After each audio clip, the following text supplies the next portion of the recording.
On today's episode of Sound Advice Entrepreneurs Unfiltered, we're all about mixing work with play. Sophia Procter came up with the idea for a kids' plate with a train track around the edge while trying to lure her own son to the table. When she was made redundant from British Airways in 2017, she decided to use her redundancy package to turn her novel idea into a business. After 3 years of research and development, she launched Munchy Play in 2020. Since then, she has sold more than 15,000 units. Join us as Sophia shares her unfiltered story of creativity and perseverance as she brought a brand new product to market. Welcome, Sophia. Hello, how are you doing? Good, thank you. Thanks so much for joining us. Thank you so much for having me. So, Sophia, you came up with this idea for a kids' plate with a built-in track around the edges back in 2017. There was nothing else like it on the market. So talk us through how you came up with this blueprint for a brand new product. It's a question I do get asked a lot. Everybody has an idea in them. And when you start saying, I designed a plate and actually I brought it to life, people start telling you and unraveling inside all of the ideas they have. So I think it's really important to share this because there is no blueprint, there is no book for it, and you do have to figure it out a lot.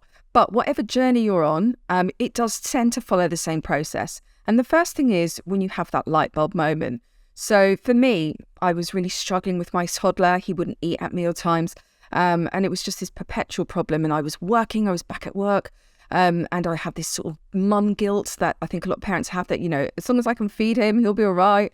And I, struggled all the time. And it wasn't until I realised that he needed some sort of form of play or fun to make it an enjoyable place to be that I realised that maybe I just put his favourite Thomas the Tank Engine around the plate, and that's when it all changed. When you have that moment, when you have that idea, the first thing you need to do is just research if that product even exists. And so naturally, the first thing I did was go onto Amazon because I wanted to buy a plate with a track, and it didn't exist. And I thought that's so strange because it's such an obvious idea. Why does that not exist? Once you'd found the manufacturer and you built the initial prototype, how did you then assess demand for that kind of product? What sort of research did you do in the market? Yeah, I mean, this is important, right? Because you can't just be passionate. You have to also there has to be the commercial side to it. And, being bootstrapped, you don't have the budget to get a massive crew out there to do all that research. You have to do it yourself. I spent a lot of time in the British Library. I actually had a mentor in the Inventor in Residence at the British Library who was really helpful and put me in the right direction. And then I did my own field research, and I got a prototype of my product made, which is so different to how it looks now. I got that made, and I took that to people in the street. I literally was in Westfield, thrusting it into parents' hands, saying to them, do you like this? Because, nobody wants to stop, do they? And I was like, do you like this? You've got a child, I can see you've got a toddler. Is this a product you would buy? And people were very honest.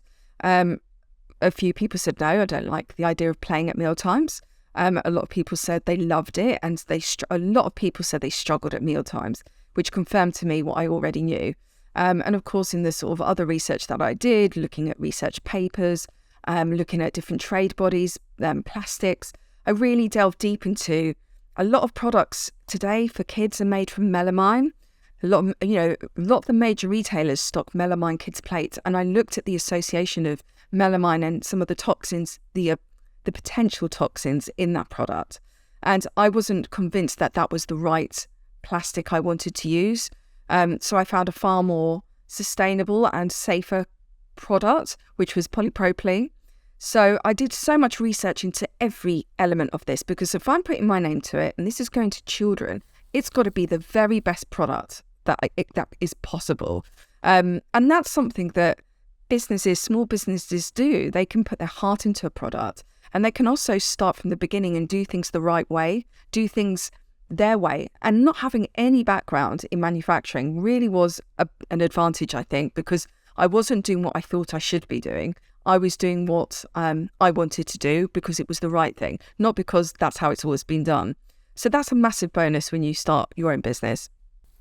So once you'd nailed the design for it and the materials and you'd assessed demand, how did you then go about protecting the design? Can you talk us through that process and how much it costs to protect your idea?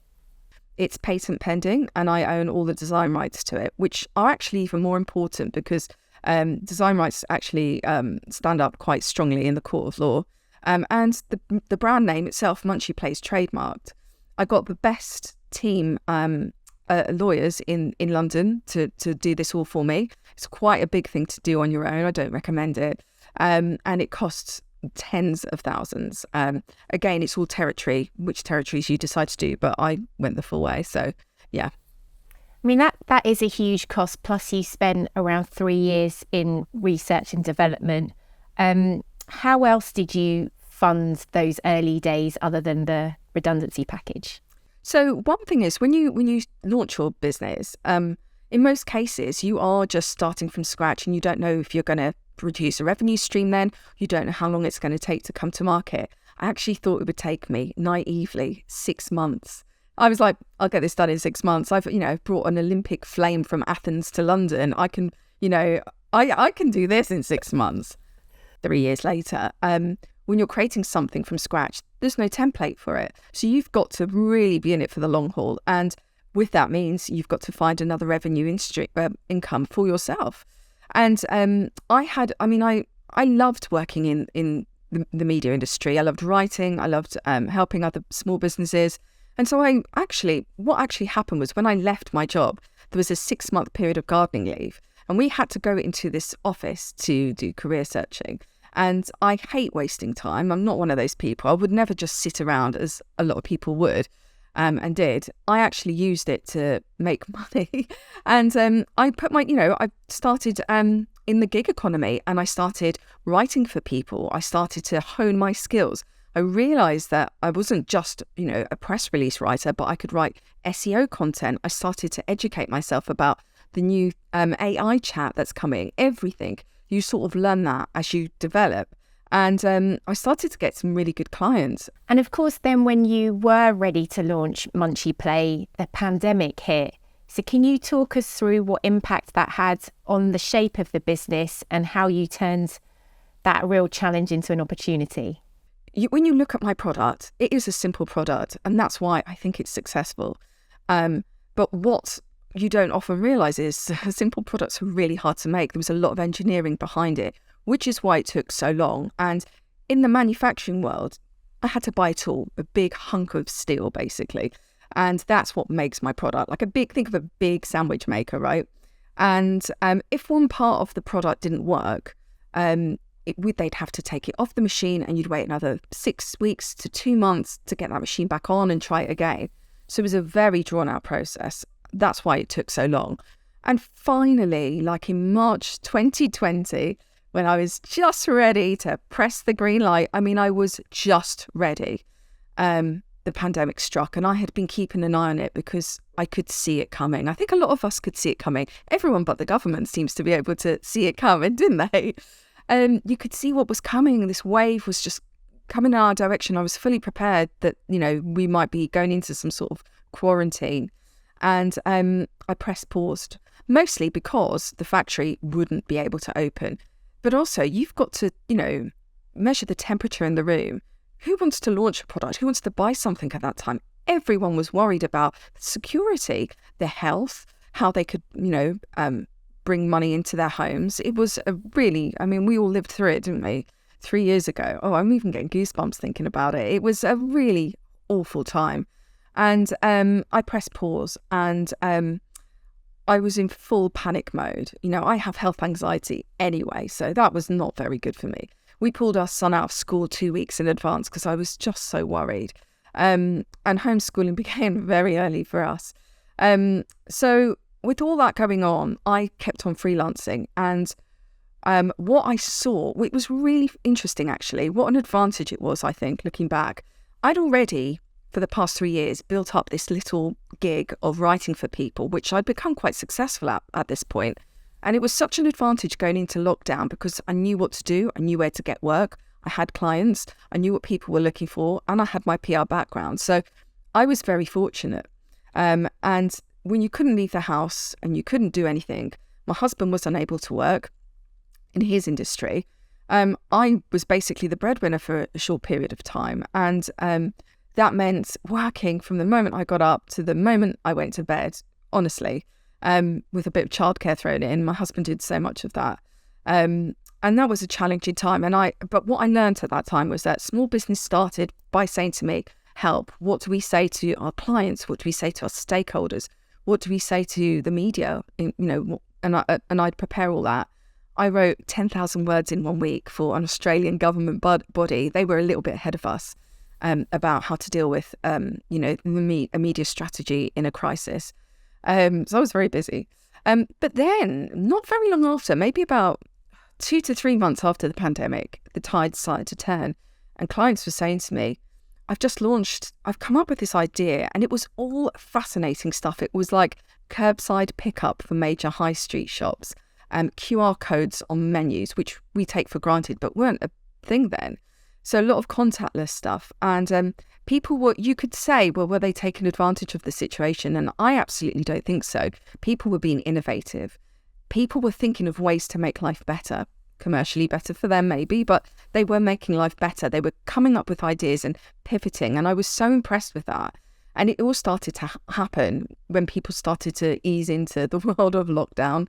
And I started to think, well, my plate is helping my son because we're struggling we live in a very small house, and it's helping. And I 100% believed in my product, but now even more so that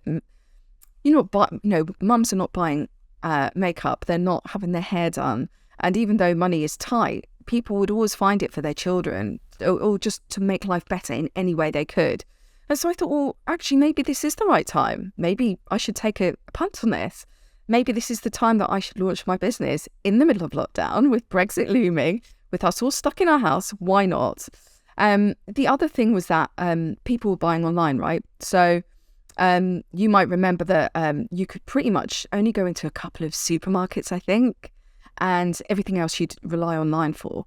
And my business strategy up to that point had been retail heavy. So I really envisaged my product in garden centres and in big stores. And overnight, I literally changed my business model to an online one. I built my business on Shopify. I joined Amazon, who were massively supportive. And I completely changed my mindset, and I changed my approach. And I thought, well, now this is the time that maybe, we just do a soft launch online. That blueprint is still in place. And despite the challenges of lockdown, it actually set me up for a very successful online presence. I built an online community, and the product now still sells mostly online. So there are some benefits as a business. Never planned to launch a business in lockdown, that's for sure. A lot of people don't, but I do find, there were some benefits in doing so. And at that time, Amazon had launched this startup program with Enterprise Nation, and that was amazing for small businesses. They opened the door when retailers had it closed and locked. And I'd speak to retailers. I actually spoke to the owner of Jojo Mama Baby, a lovely woman. Laura Tennyson. Laura, that's right, Laura, yeah. And she was so lovely. She said to me, love your product, love to help, but we've got stock that we've got our doors closed and we've got stock, and, it's a difficult time. And I thought how lovely of her to even take the time to respond when people don't. Lovely lady. But it was very indicative of that time. You couldn't get into retail at all. And so I had to really start thinking, well, if I'm going to do this, how am I going to get to the customer? And everyone, of course, is online on social media, and Amazon, of course. And Amazon massively helped me. They opened the door. They said, join this program with Enterprise Nation. And it gave you access to free training. It was an amazing network. They used their platform to put me on BBC News. So that all sort of helped the snowball of the brand building. So difficult time, but you can always find opportunity in it, I think. So the pandemic really forced you to have this strong digital proposition early on. Do you still plan to go down the retail route? Yes, I would like to. Retail is a whole other beast, and I would love to be able to be in the stores that my customers love. But one of the challenges is that as a small business, the door's not very open for you. And the feedback I've had is, love your product. However, you're a small business, you only have 2 lines of a product, and it's too much hassle. And that is the sad truth, to get you in the system, to get all the admin set up. And that is such a shame that that's the approach to small businesses in this day and age. But I don't need to rely on that. I have a really successful online model. Munchyplay.com is, driving traffic massively through our social channels, online advertising. Amazon and Etsy are really great places for us. We're actually stocked in some retail places like Drayton Manor and a couple of gift shops. So there is a massive opportunity. And as we see, the main people who buy our products are grandparents and parents. And even grandparents are shopping more online, particularly after COVID. My in-laws actually never ever, every week they do their weekly shop at Asda. And since lockdown, they still get their groceries delivered, weekly through their online booking system. So I think we've seen a real sea change there. And I definitely noticed that from, customers emailing me. A lot of grandparents like to email me, which is lovely. So I think it's very strong, actually, our online presence, and you can build an online business very successfully. Yeah, we have seen a huge shift in the way that consumers shop. You mentioned Brexit earlier. I wanted to ask you about that. What's been the impact of that on your business? One of the things when I launched Munchy Play, the ethos behind it, or some of the passion I had was, I really want this to be a well-made, safe product that parents love and that is high quality. It might cost a little bit more, but it's going to be good. And for that, I always knew it had to be made in Britain.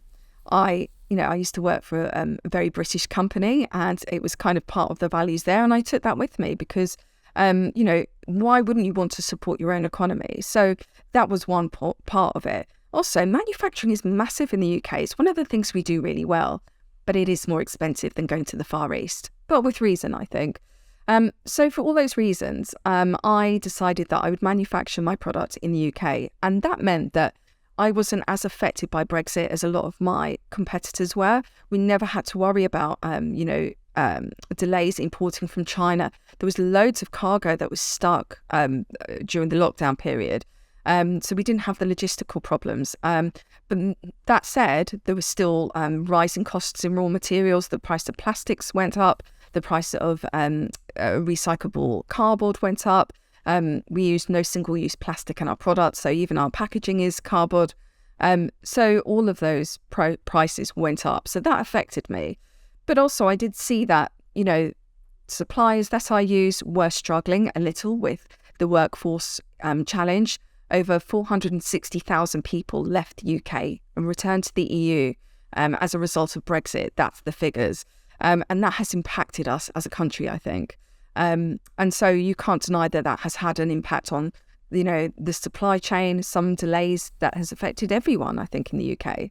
And then the shipping to Ireland issue. So that came a little bit later. And, it's very onerous to be able to send packages to Ireland these days.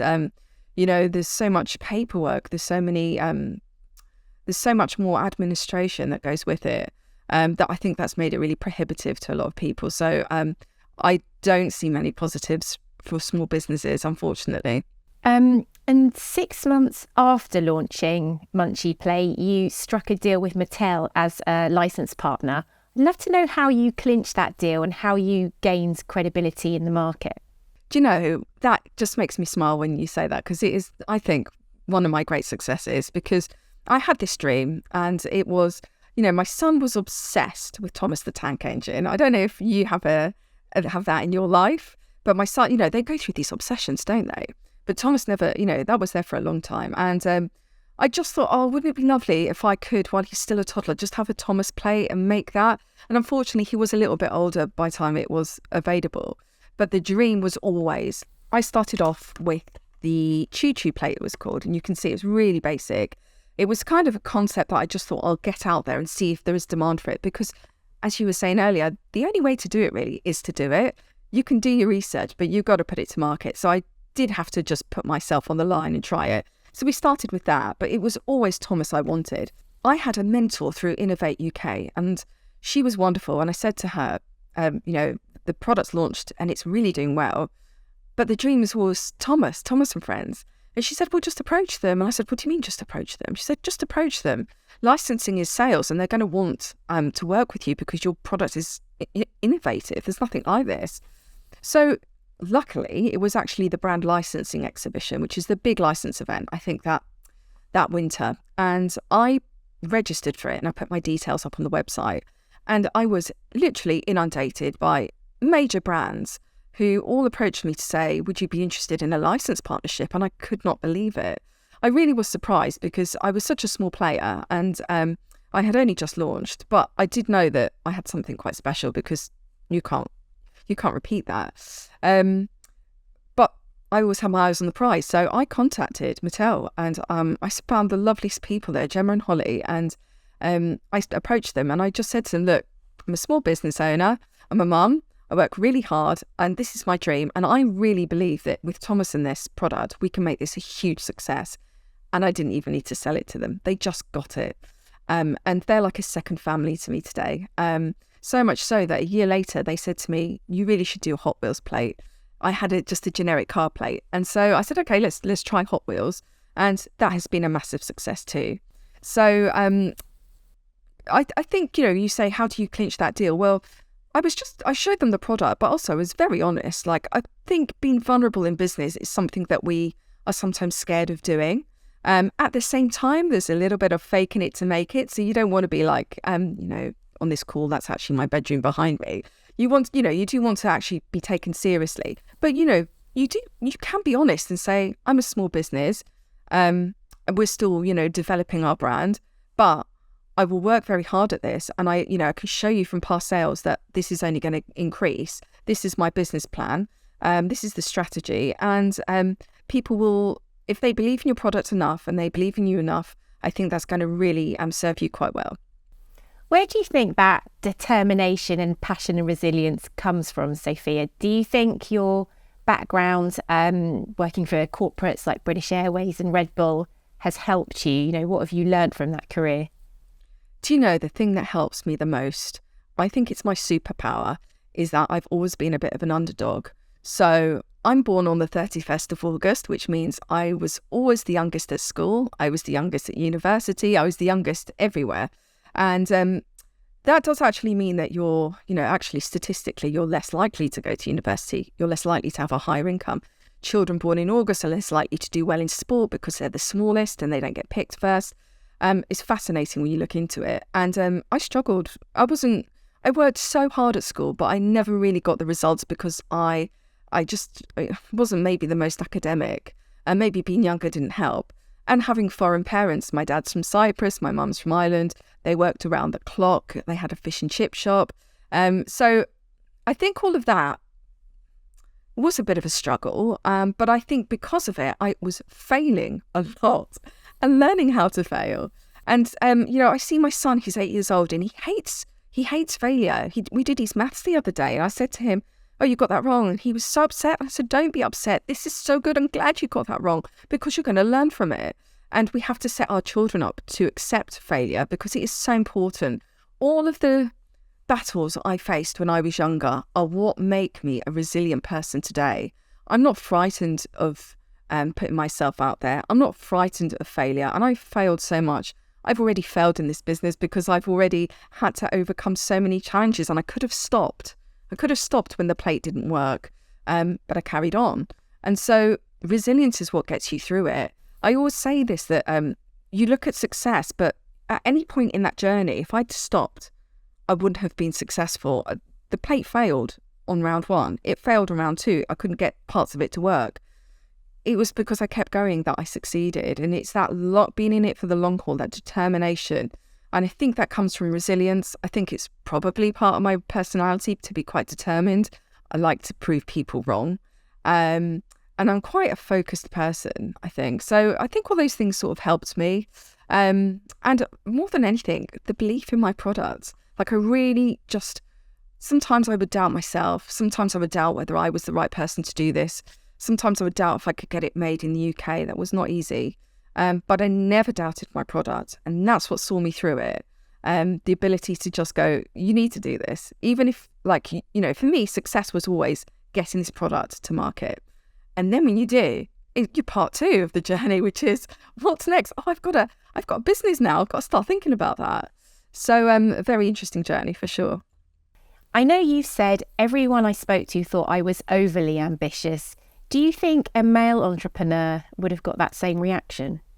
So Lean In by Sheryl Sandberg is such a good book that talks about this. And it says how women don't put their hands up enough, women don't assert themselves enough. And when we compare ourselves to our male counterparts, I think, there was an example where a woman will go for a job when she can do 100% of that job. A man will go for a job when he can do 60% of that job. It's fascinating. And we need to learn from that because we're not helping ourselves. So yes, would men be treated differently in this situation? Quite possibly. Am I being overly ambitious? Well, you can say that, but I feel that it's determination that's what gets you there. And I hope I'm a role model to my son, actually. He said to me yesterday that he said at school I was the smartest person he knows, which is so lovely. Not true, but it's so lovely. But that's probably for me saying to him all the time, look how hard I work. Look at how hard work gets you somewhere. Look at how I fail and how I have to pick myself up again. Look at how mummy does this and picks you up and makes sure that you've got food. I really think it's important we educate the next generation. And I do think that things are changing and shifting, but it's really important as mothers that we educate our sons that whether you work or you don't, all mums are working mums. So give us a snapshot of the business now, Sophia, and what is the next milestone for you? So we are, about to celebrate our third milestone. So we were actually named the London Startup of the Year last year, which was amazing by the Federation of Small Business. And I think that's lovely. Am I still a startup now? I'm not sure. I think we're entering that next growth period. And last year, I moved my manufacturer to a slightly bigger one that had more robotic capability in the UK still. And that has really supercharged the business. Having Mattel behind the brand has, grown us by 230%. And we have an exciting new product coming soon, which I can't share yet, but it's on the way. So really, it's about sustainable growth. I think you can grow far too quickly and not be able to manage it. Being a control freak, I try to avoid that situation. So I'm always very mindful. I'm really across all parts of the business. I look at everything in detail, from the licensing to straight through to distribution. Everything I'm part of it. So for me, it's about sustainable growth. It's about continuing to innovate as a business and a brand, and to grow our presence online because that's such an important place for us. I would like us to get into retail, but if that comes, then it will come at the right time with the right partner that buys into our product as well. So there's a lot of things there. And ultimately, I would love to expand to international markets too. But I do need some support for that. And I don't feel like I can perhaps do that all on my own just yet. I mean, what do you think it's going to take to get there? As you go through that next phase of growth, what do you need to put in place to really make sure it's a robust business and you're not still doing everything yourself? I've got a mentor who says that her job is to make me redundant. So she says, when you can stop doing everything, that's when we've got success. You need to put yourself out of a job, which is so true, but I find that so hard. And of course, I'm still, growing as a business. We're still in that early growth period, but it's, getting better every year, every month. So I need to put more provisions in place, I think, for that growth so that I'm not doing so much of everything. And I've already started to do that. We've got a really good pool of freelance support. This year, I'm going to start getting a bigger warehouse so that we can have more in the road lead up to Christmas because demand was so big in Q4 last year. And I think it could be even bigger this year. So I need to put those provisions in place and grow and maybe even look at investment opportunities or some sort of, opportunity there perhaps. Best of luck with the business, Sophia. It's such an awesome idea. I bought one of your plates for my nephew and he absolutely loves it. Thank you so much for your time today. Thank you. Thank you for your time today. You can check out Sophia's award-winning plates on Instagram at munchyplay or online at munchyplay.com. If you enjoyed hearing Sophia's story, please share this episode with your friends, family and colleagues. And don't forget to leave us a review. Thank you for listening and we'll catch you next week for another episode of Sound Advice Entrepreneurs Unfiltered.